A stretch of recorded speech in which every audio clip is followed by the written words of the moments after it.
Hello guys, बीजगणित बहुपदों के गुणनखंड बनाने के अधिकतम 4 चरण वीडियो साथ में आपको हम बता रहे हैं।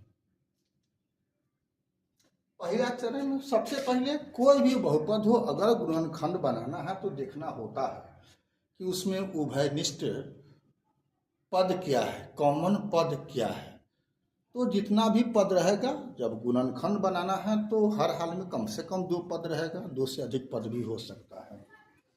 तो सब पद में से जो उभयनिष्ठ होगा, यानी सभी में जिस आपको अधिकतम पद से भाग लग सकता है उसको बाहर निकाल लिए और गुना के रूप में लिख दिए, गुणनखंड हो गया। पहला काम है। तो सबसे पहले काम उभयनिष्ठ गुणनखंड देखना होता है।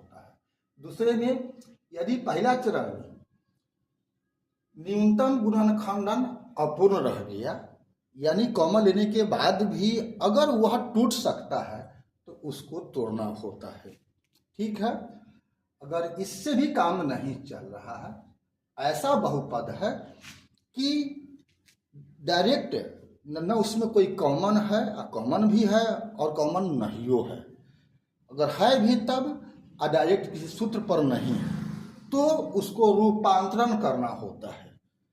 जिस सूत्र पर आपको लग रहा है वह फिट बैठ सकता है, उस सूत्र के आधार पर उसको रूपांतरण कीजिए और तब उसको गुणनखंड करना होता है। चौथा आपका है कि उसमें उभयनिष्ठ भी नहीं है, उभयनिष्ठ हो भी सकता है और वह किसी सूत्र पर भी नहीं है, तो और वह द्विघातीय है, उसमें 3 पद है, एक द्विघात वाला, एक वाला, एक 0 वाला। तो मध्य पद हुआ घात 1 वाला, उसको 2 खंडों में तोड़ करके हम गुणनखंड करते हैं। ये 4 बात दिमाग में रखिएगा, हर गुणनखंड बन जाएगा। ठीक है।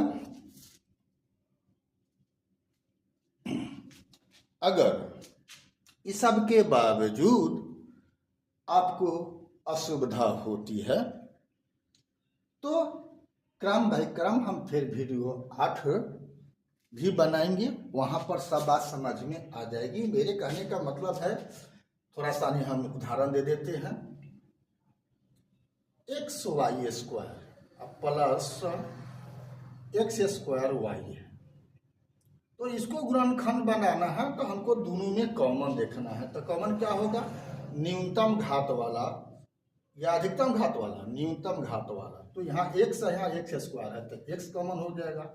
यहाँ Y², यहाँ y है तो क्या कॉमन होगा? y होगा। XY कॉमन लेंगे तो यहाँ क्या बचेगा? y, और यहाँ क्या बचेगा? x। हो गया गुणनखंड। पहले का चरण में हम इतना ही की बात करेंगे, और चूंकि अब y प्लस x का कोई गुणनखंड तो होगा नहीं, इसलिए मेरा काम पूरा हो चुका है। दूसरा में हम देखते हैं, बाय द वे, यहाँ अगर माइनस होता है, यहाँ माइनस होता है, यहाँ हम क्यू कर देते हैं। क्या है दीजिए, हम अगला पैटर्न ले लेते हैं। XQ माइनस YQ, इसमें हम जोड़ दे रहे हैं दोनों बगल जोड़ Z। तो इसमें अब Z कॉमन है तो Z को बाहर निकालिए, अंदर में क्या बचा? XQ minus YQ। तो अब ये सूत्र पर ये भी अभी टूटेगा, AQ माइनस BQ सूत्र होता है, उसके आधार पर ये आगे टूटेगा। ठीक है। अब क्या होगा ये तो हम अगला वीडियो में बताएंगे, लेकिन हमने उदाहरण बता दिया। ठीक है। अब ले लीजिए कि 1 minus A² minus B² minus 2AB है, तो ये किसी सूत्र पर नहीं है, लेकिन ये तीनों सूत्र पर लग रहा है। क्या? इस टाइप से लिख दें, A² plus B² plus 2AB, तो हो गया। अब A² माइनस ये क्या होगा? A प्लस B का होल स्क्वायर। अभी A² माइनस B² हो गया। ठीक है। इस प्रकार से हम तीसरा जो नियम है उसकी बात किए हैं। चौथा बात भी आता है इसमें। चौथा बात मान के चलिए कि अब x² है प्लस 21x है प्लस 10 है और इसका हमको गुणनखंड ज्ञात करना है। तो जो घात ये है लेकिन ये वर्ग नहीं है, तो किसी सूत्र पर ये नहीं बैठ रहा है। इसका घात 2 है, इसका घात 1 है, इसका घात 0 है। तो यहाँ पर मध्य पद का कौन हुआ 21x। इसको हम तोड़ते हैं, ऐसा द्विपात में तोड़ते हैं कि गुना करने पर इस दोनों के बराबर हो जाए, जोड़ घटाव करने पर 21x पूरी।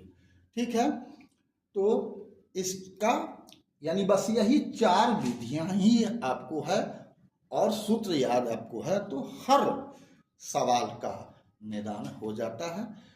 तो अभी तक ले आप लोगों ने नहीं किया है अगर फॉलो और सब्सक्राइब, तो फेसबुक, इंस्टाग्राम और यूट्यूब तीनों पर मेरा BKR कुशवाहा ही प्रोफाइल है।